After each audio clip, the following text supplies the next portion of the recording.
Hello दोस्तों, welcome back to my channel. तो कैसे हैं आप सभी लोग। आई होप कि आप सभी लोग अच्छे होंगे। गाइस, शायद कम लोग ही जानते होंगे कि गुरु नानक देव जी के पूर्वज पंजाब के शासक रहे हैं। गुरु नानक देव जी का जन्म 1469 ईस्वी को माता तृप्ता और पिता मेहता यानी कि कल्याण चंद के घर राय भोई की तलवंडी में हुआ, जिसे आजकल ननकाना साहिब कहते हैं। कल्याण चंद जी के पिता राय भाई को तलवंडी के कारदार थे। बाद में कल्याण चंद जी को यह पदवी मिली। जब गुरु नानक देव जी ने इस धरती पर जन्म लिया तो दुनिया में पाखंड, अंधविश्वास और कट्टरता का बोलबाला था। जाति प्रथा, वर्ण व्यवस्था व छुआछूत चरम पर था। शासक दमनकारी और अन्यायी थे। आम जनता उस समय पीड़ित थी। चारों तरफ अंधेरा व्याप्त था। गुरु नानक देव जी प्रथम शख्सियत थे जिन्होंने इस भेदभाव के खिलाफ खुलकर आवाज़ उठाई। गुरु नानक जी बचपन से ही विचारशील, तेज बुद्धि के मालिक और बड़े गंभीर स्वभाव के प्रवृत्ति के थे। जो कुछ भी बोलते सोच समझकर बोलते थे। बचपन में जब गुरु नानक जी को जनेऊ धारण करवाया जाने लगा तो उन्होंने भरी सभा में ऐसे जनेऊ की मांग की जो दया से भरपूर हो, सब्र संयम का हो, जो न कभी टूट सके, न जल सके, न कभी मैला हो सके। उनके कुल पुरोहित पंडित हरदयाल ने कहा कि यह जनेऊ धारण करना उच्च जाति की निशानी है और यह लोक प्रलोक में भी रक्षा करता है। 9 साल की छोटी सी आयु में जब गुरु नानक देव जी ने कहा कि यदि इतने सारे गुण इसमें हैं तो इस जनेऊ का सबसे पहले मेरी बहन नानकी के गले में डाला जाए, क्योंकि वह मेरे से 5 वर्ष बड़े हैं। यह सुनकर उस सभा में सन्नाटा छा गया। हर कोई यह सुनकर हैरान था। तभी पीछे से आवाज़ आई कि नहीं नहीं, इसे केवल मर्द ही पहन सकते हैं, औरत नहीं।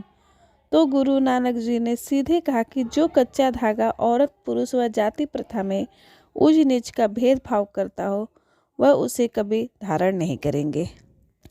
आज हमारे समाज में धर्म कर्म के मामले में महिलाओं से भेदभाव किया जाता है। गुरु नानक देव जी प्रथम शख्सियत थे जिन्होंने इस भेदभाव के खिलाफ आवाज़ उठाई और औरत पुरुष के बीच भेदभाव को मिटाने के लिए गुरु जी ने बताया कि जिस भगवान ने औरत को बनाने में ऊंच नीच का भेदभाव नहीं समझा, फिर पुरुष को किसने हक दिया। ऐसा भेदभाव करने का स्त्री के स्वाभिमान को जगाने के लिए उन्होंने अपनी वाणी में कहा, सो क्यों मंदा आखिए जितुह जमही राजान। जिस जात पात से आज भी हमारा समाज जूझ रहा है, उसी जात पात व ऊंच नीच के बंधनों को तोड़ने के लिए गुरु नानक देव जी ने उस समय नीची जाति कही जाने वाली मरासी जाति से संबंधित भाई मर्दाने को अपना साथी व भाई माना। गुरु ग्रंथ साहिब में भी समानता की इस वाणी का जिक्र मिलता है। अविल अल्लाह नूर उपाय, कुदरत दे सब बंदे, एक नूर ते सब जग उपजया कौन भले कौन मंदे। वे जाति आधारित भेदभाव को खत्म करने के समर्थक थे। उन्होंने कहा कि जन्म से किसी की जाति ऊंची या नीची नहीं होती। ऊंची नीच तो अच्छे और बुरे कर्म के माध्यम से तय होती है।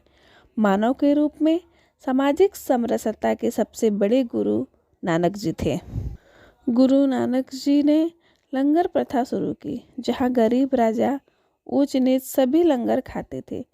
गुरु जी ने गृहस्थ जीवन को सर्वोच्च बताया। उन्होंने मनुष्य को कमल की तरह कीचड़ से निर्लेप रहकर माया का मोह त्याग कर प्रभु भक्ति करने पर जोर दिया। 17 वर्ष की आयु में नानक जी के पिता ने व्यापार करने के लिए 20 रुपये दिए। नानक जी अपने पड़ोसी मित्र बाला के साथ व्यापार के लिए निकल गए। रास्ते में एक स्थान पर उन्हें भूखे साधु महात्मा मिले। नानक ने पिताजी के द्वारा दिए 20 रुपये से राशन खरीदकर उन साधुओं को भिजवा दिया और खुद खाली हाथ घर लौट आए।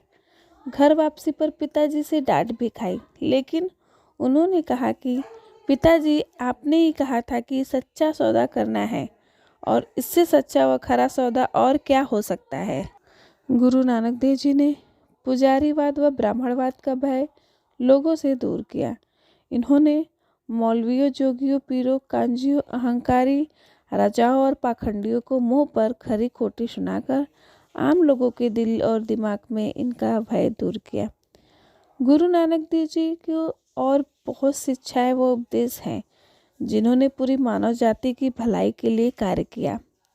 उस समय सभी के लिए गुरु नानक देव जी एक ब्रह्मा ज्ञानी, एक महान विचारक व एक रहस्यवादी बन चुके थे। उन्होंने गृहस्थी जीवन में मेहनत करके खाने पर जोर दिया। गुरु जी ने सेवा के महत्व को बताया। झाड़ू लगाना, बर्तन धोना, जूतों की सफाई करना, लंगर का प्रबंध करना आदि सेवा के महत्व पर जोर देते हुए कहा कि सच्ची सेवा से मन हमेशा घमंड से दूर रहता है। सच्चे मन से ही ईश्वर की प्राप्ति संभव हो पाती है। इनकी शिक्षाओं ने मनुष्य में स्वाभिमान पैदा किया और बताया कि गुलामी की जिंदगी से कभी शांति नहीं मिलती। गुरु नानक जी ने भ्रम, आडंबर, अंधविश्वासों का भी भरपूर खंडन किया। थैंक यू दोस्तों। तो कैसा लगा आप लोग को गुरु नानक देव जी के जातिवाद पर विचार? अगर अच्छा लगा तो प्लीज़ राखी फैक्ट्स चैनल को सब्सक्राइब कीजिए, वीडियो को लाइक कीजिए, शेयर कीजिए और कमेंट बॉक्स में कमेंट ज़रूर कीजिए। Thank you.